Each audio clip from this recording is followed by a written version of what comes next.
வணக்கம். தமிழகம் செய்திகளோடு இணைந்து கொள்ளும் நான் மகளினி கமலநாதன். முதலில் தலைப்புச் செய்திகள். கொழும்பை உலுக்கிய மாணவன் மாணவியின் மரணம். கண்டியில் பாரிய தீ விபத்து. மூடப்பட்ட பிரதான வீதி. கொழும்பு கடற்கரையில் கரையொதுங்கிய மர்ம பொருள். பல்கலைக்கழகங்களுக்கு தெரிவான மாணவர்களுக்கு விசேட அறிவித்தல். தென்தோலை பகுதியில் லயன் குடியிருப்பில் தீ பரவல். அட்டுவாங்கரையில் மழையுடன் மினி சூறாவளி. 12 வீடுகள் சேதம். விசேட சுற்றி வளைப்பில் கிளிநொச்சியில் பலர் கைது. ஸ்ரீலங்கா சுதந்திர கட்சியின் பொதுச் செயலாளராக மீண்டும் தயாஸ்ரீ ஜெயசேகர வானொலி தொடர்பில் அறிவிப்பு. இனி வருவன விரிவான செய்திகள். முதலில் இலங்கை செய்திகள். வவுனியாவில் ஆசிரியர் ஒருவருக்கு போலி முகநூலில் அவதூறை ஏற்படுத்தி கைது செய்யப்பட்ட நபர் நேற்று பிணையில் விடுவிக்கப்பட்டுள்ளார். வவுனியா வடக்கு கல்வி வலயத்தைச் சேர்ந்த தரடிக்குள பாடசாலையில் கற்பிக்கும் ஆசிரியர் ஒருவர் கிராம அலுவலகரின் ஆதரவுடன் இடம்பெற்ற காடழிப்பு தொடர்பில் கிராம அபிவிருத்தி சங்கம் ஊடாக வெளிப்படுத்தியுள்ளார். இதனால் குறித்த ஆசிரியருக்கு அபகீர்த்தியை ஏற்படுத்தும் வகையில் போலி முகநூலில் அவர் தொடர்பான தவறான தகவல்கள் பகிரப்பட்டதுடன் தொலைபேசியிலும் ஆசிரியருக்கு அச்சுறுத்தல் விடுக்கப்பட்டிருந்தது. பாதிக்கப்பட்ட ஆசிரியர் ஜனாதிபதி செயலகம், பொது நிர்வாகம், உள்நாட்டு அலுவல்கள் அமைச்சு, மாவட்ட அரசு அதிபர், பிரதேச செயலாளர் என பலரிடம் முறையிட்டுள்ளதுடன் குறித்த சம்பவம் தொடர்பில் களனி பயன்பாட்டு கட்டுப்பாட்டு பிரிவு போலீசாருக்கு முறைப்பாடு செய்திருந்தனர். அதனையடுத்து இது தொடர்பில் விசாரணை செய்த போலீசார் முகநூல் கிராம அலுவலருடைய என்பதை கண்டறிந்ததுடன் அதனை முடக்கியதோடு மிரட்டல் விடுத்த கிராம அலுவலரையும் கைது செய்திருந்தார். இந்நிலையில் வவுனியா மாவட்ட குற்றத்தடுப்பு பிரிவு போலீசாரால் தொலைபேசியில் அச்சுறுத்தியவை மற்றும் போலி முகநூல் அவதூறு ஏற்படுத்தியவை தொடர்பில் அவருக்கு எதிராக வவுனியா நீதிமன்றத்தால் வழக்கு தாக்கல் செய்யப்பட்டது. அதனைத் தொடர்ந்து வழக்கு விசாரணை இடம்பெற்ற போது மன்றின் கட்டளைக்கு அமைய நீதிமன்ற சிறையில் அடைக்கப்பட்ட கிராம அலுவலகர் 2 லட்சம் ரூபாய் பெறுமதியான சரீர பிணையில் விடுவிக்கப்பட்டுள்ளார். அத்துடன் வழக்கு விசாரணை எதிர்வரும் அக்டோபர் மாதம் 3ஆம் தேதி ஒத்திவைக்கப்பட்டுள்ளது.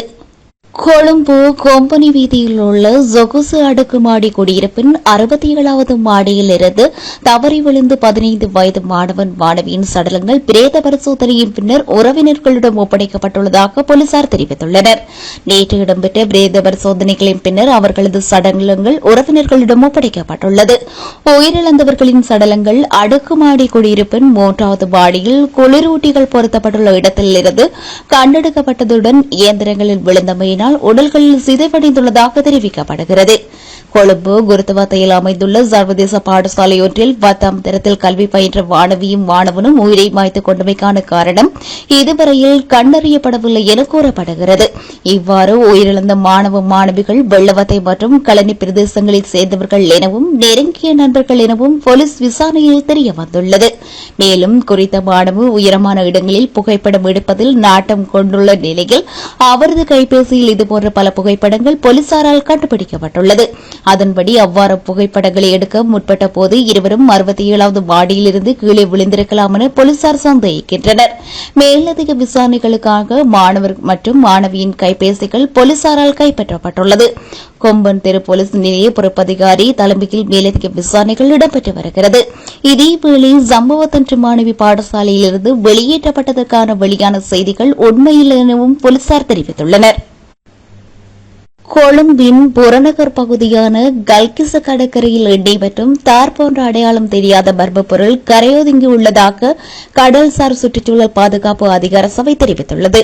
குறித்த பொருட்கள் பரிசோதனைக்காக ஆய்வுக் கூடங்களுக்கு அனுப்பி வைத்துள்ளதாக அதிகார சபை தெரிவித்துள்ளது. தார்பந்து போன்ற பொருள் என்பது இன்று சரியாக அடையாளம் காணப்படவில்லை என்று செய்திகளும் வெளியாகியிருந்தன. ஆனால் இது கப்பலில் இருந்து தூக்கி எறியப்பட்ட பொருளாக இருக்கலாம் என சந்தேகப்படுவதாக அவர் குறிப்பிட்டார். கடல் சுற்றாடல் பாதுகாப்பு அதிகார சபை, கரையோர பாதுகாப்பு திணைக்களம், இலங்கை போலீஸ் மற்றும் அரசு மற்றும் அரசு சார்பற்ற நிறுவனங்களின் ஆதரவுடன் நேற்று எண்ணெய் மற்றும் தார் பொருட்களை அகற்றும் நடவடிக்கை மேற்கொள்ளப்பட்டுள்ளது. ஆவகச்சேரி ஆதார வைத்தியசாலையின் பொறுப்பு வைத்தியர் உயர் படிப்புக்காக வெளிநாடு சென்றுள்ள நிலையில் பதில் வைத்திய அத்தியட்சகர் அர்ச்சுனா சுகாதார அமைச்சின் செயலாளராக நியமிக்கப்பட்டுள்ளார். இந்நிலையில் குறித்த வைத்தியசாலைக்கு வருகை தந்த வைத்தியர் அங்கு இடம்பெற்ற பல்வேறு முறைகேடுகள் மற்றும் பொதுமக்களின் பயன்பாடின்றி காணப்பட்ட சுகாதார சேவைகளை உடனடியாக நடைமுறைப்படுத்தும் விதத்தில் செயற்பட்டுள்ளார். குறித்த விடயம் தொடர்பாக சாவகச்சேரி வைத்தியசாலையின் பதில் வைத்திய அத்தியட்சகரின் தன்னிலை விளக்கமும் சாவகச்சேரி வைத்தியசாலையில் கடந்த காலங்களில் இடம்பெற்ற ஊழல் மோசடிகள் தொடர்பிலும் காணொலி பதிவுகள் முகநூலில் பதிவேற்றப்பட்டுள்ளது. முன்னதாக இவர் இந்த விவகாரம் தொடர்பில் காணொலி ஒன்றை வெளியிட்டிருந்த நிலையில் இன்று நள்ளிரவு சுமார் 2 மணியளவில் மற்றொரு காணொலி வெளியிட்டு மேலதிக தகவல்களையும் அவர் வெளிப்படுத்தியுள்ளார். குறைந்த வருமானம் கொண்ட குடும்பங்களுக்கான அஸ்வசம நிவாரண திட்டத்தின் 2ஆம் கட்ட மக்கள் தொகை கணக்கெடுப்பு பணி 15ஆம் தேதி முதல் ஆரம்பிக்கப்பட உள்ளது.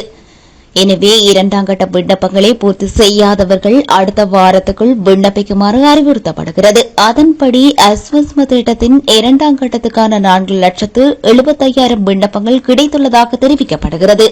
தலவாக்கலை லெந்துளை போலீஸ் பிரிவுக்குட்பட்ட மிளகுசேரி தோட்டத்தில் நேற்றிரவு தீப்பரவல் சம்பவம் ஒன்று இடம்பெற்றுள்ளது. மின்கசிவின் காரணமாக இந்த தீ விபத்து ஏற்பட்டிருக்கலாம் என சந்தேகப்படுகிறது. மிளகுசேரி தோட்டத்தின் 1ஆம் இலக்க நெருக்குடியிருப்பின் 4 வீடுகளின் கூரைகள் முற்றாக தீயினால் சேதமடைந்துள்ளன. இந்த விபத்தில் மக்களின் உடைமைகள் பெருமளவில் சேதமடைந்துள்ளதுடன் பாதிக்கப்பட்ட 4 குடும்பங்களைச் சேர்ந்தவர்கள் உறவினர்களின் வீடுகளில் தங்க வைக்கப்பட்டுள்ளனர். நாடு பற்றி எறிந்தபோது ஓடி ஒளிந்தவர்கள் ஜனாதிபதி தேர்தல் என்றவுடன் நானும் ஜனாதிபதி தான் என்று கோவிக்கொண்டு வருவதாக ராஜாங்க அமைச்சர் சதாசிவம் வியாழேந்திரன் தெரிவித்துள்ளார். கிழக்கு மாகாணத்தில் ஜனாதிபதியின் விசேட படிப்புரையின் பேரில் உரிமையை காணி உறுதி வழங்கும் வேலை திட்டத்துக்கு அமைவாக கிழக்கு மாகாணத்துக்கான நடமாடும் சேவை வியாழக்கிழமை மட்டக்களப்பில் முன்னெடுக்கப்பட்டிருந்தது. காணி சீர்திருத்த ஆணைக்குழுவுக்கு சொந்தமான காணியின் குடியிருந்து இதுவரையில் காணி உறுதிகள் இல்லாதவர்களுக்கு காணி உறுதிகள் வழங்கும் தேசிய வேலை திட்டத்தின் 3வது நடமாடும் சேவை இதன்போது மட்டக்களப்பில் ஆரம்பித்து வைக்கப்பட்டது. ராஜாங்க அமைச்சர் சதாசிவம் வியாழேந்திரன் கோரிக்கைக்கு அமைவாக காணி சீர்திருத்த ஆணைக்குழுவின் தலைமை காரியாலயம் மற்றும் மட்டக்களப்பு மாவட்ட காரியாலயம் இணைந்து இந்த நடமாடும் சேவையை மேற்கொண்டிருந்தன. இதன்போது ராஜாங்க அமைச்சர் மேலும் தெரிவிக்கையில் கிழக்கு மாகாணத்தில் அதிகப்படியான வேலை திட்டங்களை முன்னெடுக்க வேண்டிய தார்மீக பொறுப்பு எம்மிடம் உள்ளது. எந்த நாடு மிகவும் பெரிய ஆபத்தான நிலையில் இருந்த வேளையில் நாம் அவர்களை கைவிட்டு ஓடிவிட முடியாது. ஒரு குறுகிய காலத்துக்குள்ளே எமது நாடு பொருளாதார ரீதியில் படிப்படியாக முன்னேற்றம் கண்டு வருகின்றது. மக்கள் தலைவர்கள் என்பவர் வெளிச்சத்தை ஏற்றுபவராக இருக்க வேண்டும். ஜனாதிபதி தேர்தல் வர இருக்கிறது. தினம் தினம் பல ஜனாதிபதி வேட்பாளர்கள் வந்து கொண்டே இருக்கிறார்கள். நாடு பற்றி எரிந்தபோது ஓடி ஒளிந்தவர்கள் ஜனாதிபதி தேர்தல் என்றவுடன் நானும் ஜனாதிபதி தான் என்று கோவிக்கொண்டு இதில் பலர் இந்த நாடு பற்றி எரிந்தபோது நாட்டு மக்கள் தவிர்த்த போது விட்டு மூலைகளில் ஒளிந்திருந்தவர்களும் இந்த நாடு இன்னும் 100 வருடத்துக்கு மேல் எழ முடியாது என்று அறிக்கையிட்டவர்களே ஆவார்கள். நான் இந்த நாட்டை நேசிப்பவர்களாக இருக்க வேண்டும். அப்போது நாட்டை பொறுப்படுத்த தலைவர் நாட்டை விட்டு ஓடவில்லை, கழுத்து நின்றுதான் மக்களுக்காக இறுதி வரை போராடினார் என அவர் இதன்போது தெரிவித்துள்ளார். நாகரை பிரதேச செயலாளர் பிரிவில் உள்ள கிரம்பச்சை பிரதேசத்தில் மழையுடனான மினி சூறாவளி காற்றினால் பல மரங்கள் முறிந்து விழுந்ததுடன் 12 வீடுகள் சேதமடைந்துள்ளன. இந்த சம்பவம் நேற்று மாலை இடம்பெற்றுள்ளதாக பாகரை பிரதேச செயலாளர் அருணன் தெரிவித்துள்ளார். பலத்த காற்றினால் வீட்டின் கூரைகள் தூக்கி வீசப்பட்டு சேதமடைந்துள்ளதுடன் வீடுகளில் இருந்தவர்கள் காயம் மீது முற்றி உயிர் தப்பியுள்ளனர்.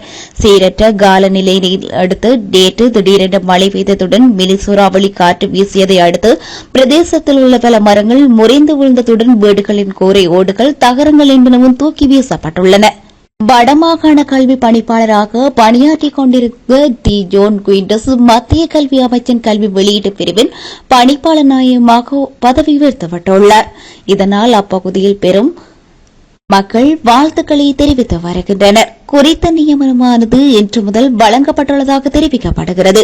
1986ஆம் ஆண்டு அரசு சேவையில் ஆசிரியராக இணைந்து அதிபராக, ஆசிரியர் கலாசாலை விரிவுரையாளராக, உதவி கல்வி பணிப்பாளராக, பிரதி கல்வி பணிப்பாளராக, 4 வலயங்களின் வலய கல்வி பணிப்பாளராக, மேலதிக மாகாண கல்வி பணிப்பாளராக பணியாற்றியிருந்த நிலையில் தற்போது மாகாண கல்வி பணிப்பாளராக கடமையாற்றி வருகின்ற நிலையில் இவருக்கு பதவி உயர்வு வழங்கப்பட்டுள்ளது.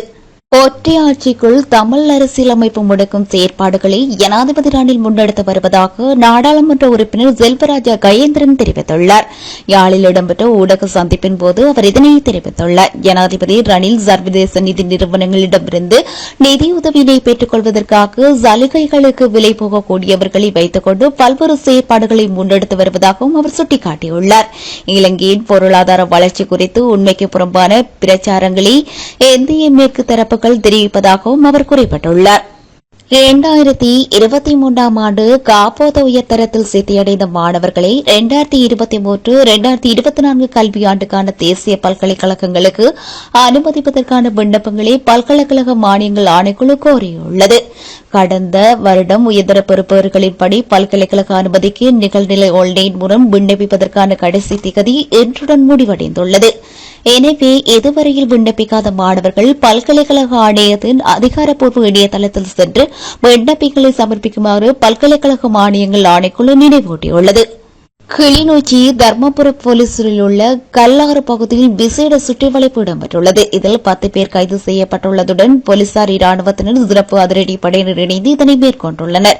இதன்போது பல்வேறு குற்ற செயல்களுடன் தொடர்புடைய பல சந்தேக நபர்கள் கைது செய்யப்பட்டதுடன் ஐஸ் போதைப்பொருள், மோட்டார் வண்டி உள்ளிட்டவை மீட்கப்பட்டுள்ளதுடன் 10 சந்தேக நபர்கள் கைது செய்யப்பட்டுள்ளனர். மேலும் இவர்களை அனைவரும் போலீஸ் விசாரணைகளின் பின்னர் நீதிமன்றத்தில் முற்படுத்த நடவடிக்கை எடுக்கப்பட்டுள்ளதாக போலீசார் குறிப்பிட்டுள்ளனர். நாட்டில் இன்று மேல் சப்ரகமு மற்றும் வடமேல் மாகாணங்களிலும் கண்டி, நுவரெலியா, காலி மற்றும் மாத்தறை மாவட்டங்களிலும் அவ்வப்போது மழை பெய்யும் என எதிர்பார்க்கப்படுவதாக வளிமண்டலவியல் திணைக்களம் எதிர்ப்பு கூறியுள்ளது. மேல் மற்றும் சப்ரகமு மாகாணங்களிலும் காலி மற்றும் மாத்தறை மாவட்டங்களிலும் சில இடங்களில் 75 மில்லிமீட்டருக்கு அதிகளவான ஓரளவு பலத்த மழை வீழ்ச்சி எதிர்பார்க்கப்படுகிறது. மேலும் ஊபா மாகாணத்திலும் அம்பாறை மற்றும் வட்டக்களப்பு மாவட்டங்களிலும் சில இடங்களில் மாலையில் அல்லது இரவில் மழையோ அல்லது இடியுடன் கூடிய மழையோ பெய்யக்கூடிய சாத்தியம் காணப்படுகிறது. ஸ்ரீலங்கா சுதந்திர கட்சியின் பொதுச் செயலாளராக இன்று மீண்டும் தனது கடமைகளை ஆரம்பிக்க உள்ளதாக நாடாளுமன்ற உறுப்பினர் தயாஸ்ரீ ஜெயசேகர தெரிவித்துள்ளார். கட்சியின் சட்டப்பூர்வமான பொதுச் செயலாளராக தாம் இன்னமும் செயற்படுவதாக நாடாளுமன்ற உறுப்பினர் தயாஸ்ரீ ஜெயசேகர தெரிவித்துள்ளார். இதன்படி அலுவலக பணிகளை மீள ஆரம்பிக்கும் நிகழ்வு கலந்து கொள்ளுமாறு அனைவரையும் அழைக்கின்றேன் என அவர் அழைப்பு விடுத்துள்ளார். அத்துடன் ஸ்ரீலங்கா சுதந்திர கட்சியின் பொதுச் செயலாளராக தயாஸ்ரீ ஜெயசேகரவை ஏற்றுக் கொள்வதாக அக்கட்சியின் சிரேஷ்ட உப தலைவர் ரோகன லக்ஷ்மண் பிரியதாச தெரிவித்துள்ளார். மேலும் எதிர்வரும் ஜனாதிபதி தேர்தலில் ஸ்ரீலங்கா சுதந்திர கட்சியின் வேட்பாளர் ஒருவர் நியமிக்கப்படுவார் எனவும் அவர் குறிப்பிட்டுள்ளார். பெருந்தோட்ட ஊழியர்களின் நாளாந்த சம்பளத்தை 1700 ரூபாவாக அதிகரிப்பதற்கான தொழிலாளர் அமைச்சரினால் வெளியிடப்பட்ட வர்த்தகமானி அறிவித்தலை அமல்படுத்துவதை தடுக்கும் இடைக்கால தடை உத்தரவை உயர்நீதிமன்றம் பிறப்பித்துள்ளது. உரிய சம்பள அதிகரிப்புக்கு எதிராக அகரவதன பெருந்தோட்ட கம்பெனி உள்ளிட்ட பெருந்தோட்ட கம்பெனிகள் சமர்ப்பித்த மனுவை விசாரணைக்கு எடுத்துக்கொண்ட உயர்நீதிமன்றம் இந்த உத்தரவை பிறப்பித்துள்ளது. இனி வருவது இந்திய செய்திகள். உத்தரப்பிரதேச மாநிலம் காத்ரஸ் மாவட்டத்துக்கு மக்களவை எதிர்க்கட்சித் தலைவர் ராகுல் காந்தி இன்று விஜயம் செய்துள்ளார். உத்தரப்பிரதேச மாநிலம் காத்ரஸ் மாவட்டத்தில் இடம்பெற்ற பிரச்சக கூட்டத்தில் ஏற்பட்ட கூட்ட நெரிசலில் சிக்கிய இதுவரை 121 பேர் உயிரிழந்துள்ளதாக தெரிவிக்கப்பட்ட நிலையில் அவர் அங்கு விஜயம் செய்துள்ளார். இந்த சூழலில் இதனால் பாதிக்கப்பட்ட மக்கள் மற்றும் குடும்பத்தினரை மக்களவை எதிர்க்கட்சித் தலைவர் ராகுல் காந்தி இன்று நேரில் சந்தித்து இது தொடர்பில் கேட்டறிந்து வருகின்றார். இதேவேளை கடந்த செவ்வாய்க்கிழமை ஒலேபாவா சாமியாரின் பிரச்சக கூட்டத்தில் இடம்பெற்ற நெரிசல் ஏற்பட்டு 121 பேர் உயிரிழந்த நிலையில் காயமடைந்தவர்கள் சிகிச்சை பெற்று வருகின்றனர். மேலும் இந்த சம்பவம் தொடர்பாக இதுவரையில் சுமார் 6 பேர் கைது செய்யப்பட்டுள்ளமையும் குறிப்பிடத்தக்கது. இலங்கை கடற்படையினரால் கைது செய்யப்பட்டுள்ள தமிழக மீனவர்களை விடுவிக்குமாறு வலியுறுத்தி பாம்பன் மீனவர்கள் காலவரையறையற்ற போராட்டத்தினை முன்னெடுத்துள்ளனர். இதன் காரணமாக 1000க்கும் மேற்பட்ட நாட்டுப்படகுகள் கரையில் நங்கூரமிடப்பட்டு நிறுத்தப்பட்டுள்ளதாக தெரியவந்துள்ளது. நெடுந்தீவு கடற்பிராந்தியத்தில் அத்துமீறி மீன்பிடி நடவடிக்கையில் ஈடுபட்ட குற்றச்சாட்டில் தமிழக மீனவர்கள் 25 பேர் அண்மையில் கடற்படையினரால் கைது செய்யப்பட்டுள்ளனர். இவ்வாறு கைது செய்யப்பட்ட மீனவர்கள் ஓர்காவைத்துறை நீதிமன்றத்தில் முன்னிலைப்படுத்தப்பட்டதை அடுத்து ஜூலை 15ஆம் தேதி வரையில் விளக்கமறியல் வைக்குமாறு உத்தரவிடப்பட்டுள்ளது. ராமநாதபுரம் மாவட்டம் வாவன் மற்றும் நம்புதாளி மீன்பிடி துறைமுகத்தில் இருந்து வருகை தந்த மீனவர்கள் 25 பேர் கைது செய்யப்பட்டதுடன் 4 நாட்டுப்படகுகளும் கைப்பற்றப்பட்டுள்ளன. இந்நிலையில் கைது செய்யப்பட்டுள்ள தமிழக மீனவர்களை உடனடியாக விடுவிக்குமாறு வலியுறுத்தி வாம்பன் நாட்டு படகு மீனவர்கள் நேற்று முன்தினம் முதல் காலவரையற்ற வேலைநிறுத்த போராட்டத்தினை முன்னெடுத்துள்ளனர். இதேவேளை வாம்பன் மீனவர்கள் முன்னெடுத்து வரும் போராட்டம் காரணமாக சுமார் 5000க்கும் மேற்பட்ட மீனவர்கள் வேலைவாய்ப்பின்றி பாதிக்கப்பட்டுள்ளனர். இனி வருவது உலகச் செய்திகள். பிரித்தானியா நாடாளுமன்ற தேர்தலில் கன்சர்வேட்டிவ் கட்சி தோல்விக்குத்தான் பொறுப்பேற்றுக் கொள்வதாக ரிஷி சுனக் தெரிவித்துள்ளார். பிரித்தானியாவின் நாடாளுமன்ற தேர்தலுக்கான வாக்குப்பதிவு நேற்று நடந்து முடித்துள்ளது. மொத்த உள்ள 650 நாடாளுமன்ற தொகுதியில் பதிவான வாக்கு எண்ணும்படி விறுவிறுப்பாக நடைபெற்று வரும் நிலையில் தற்போது இறுதிக்கட்டத்தை எட்டியுள்ளது. இத்தேர்தல் இதுவரையில் வெளியாகியுள்ள முடிவுகளின் அடிப்படையில் தொழிலாளர் கட்சி 386 இடங்களை, ரிஷி சுனக்கின் கன்சர்வேட்டிவ் கட்சி 94 இடங்களையும் கைப்பற்றியுள்ளது. மேலும் 150 இடங்களில் முடிவுகள் வெளியாக உள்ளதாகவும் குறிப்பிடப்படுகிறது. மொத்தமாக 650 நாடாளுமன்ற ஆசனங்கள் கொண்ட பிரித்தானியா நாடாளுமன்றத்தில் இந்த முறை தொழிலாளர் கட்சி பெரும்பான்மையான ஆசனங்களை கைப்பற்றி ஆட்சி அமைக்க உள்ளது. இஸ்ரேலில் உள்ள ராணுவ இலக்குகளை நோக்கி 200க்கும் மேற்பட்ட ஏவுகணைகளை ஹிஸ்புல்லா அமைப்பு ஏவியுள்ளதாக சர்வதேச ஊடகங்கள் செய்தி வெளியிட்டுள்ளன. இதனால் அப்பகுதியில் பெரும் பரபரப்பு நிலவுவதாகவும் தெரிவிக்கப்படுகிறது. ஜனாதிபதி தேர்தலில் இருந்து விலக மாட்டேன் என ஜோ பைடன் தெரிவித்துள்ளார். இதுகுறித்து அவர் தனது நிதி திரட்டு மின்னஞ்சலில் கூறியதாவது: நான் ஜனநாயக கட்சியின் வேட்பாளர் யாரும் என்னை வெளியே தள்ளவில்லை, நான் வெளியேறவில்லை, நான் இறுதி வரை இந்த போட்டியில் இருக்கின்றேன், இந்த தேர்தலில் நாங்கள் வெற்றி பெறப் போகின்றோம் எனவும் அவர் தெரிவித்துள்ளார். இத்துடன் செய்திகள் இனிதே நிறைவு பெறுகின்றன. இதுவரை இணைந்திருந்தது தமிழகத்தின் பிரதான செய்தி அறிக்கையோடு.